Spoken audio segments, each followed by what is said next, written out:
চাওক বহুত আৰক্ষী বিষয়াই আইন বহিৰ্ভূতভাৱে বেটেলিয়নৰ পৰা কিছুমান ল'ৰা লগত লৈ আহি ঘৰত পানী অনা বজাৰ কৰোৱা এই ধৰণৰ কামত ব্যৱহাৰ কৰে। সঁচা মিছা নাজানো, অভিযোগ আছে। সেইকাৰণে মই বেটেলিয়নৰ কামাণ্ডেণ্টখিনিৰ পৰা এখন চাৰ্টিফিকেট বিচাৰিছোঁ আৰু SP সকলৰ পৰা এখন চাৰ্টিফিকেট বিচাৰিছোঁ যে এনেকৈ আইন বহিৰ্ভূতভাৱে কোনোবা ল'ৰা কাৰোবাৰ ঘৰত এনেকৈ কাম কৰি আছে নেকি?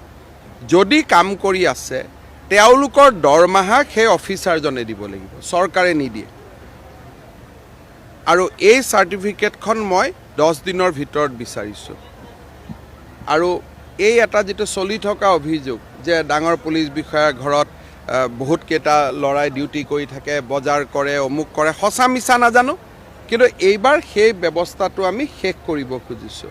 তাৰ উপৰিও অসমত 4000 PSO আছিলে, আমি এতিয়া প্ৰথম 700 কমালোঁ।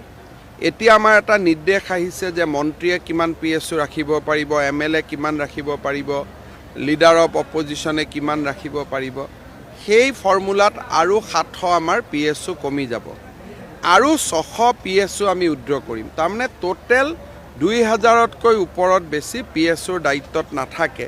তেতিয়া মোৰ প্ৰায় 2টা বেটেলিয়ন মুক্ত হৈ যাব।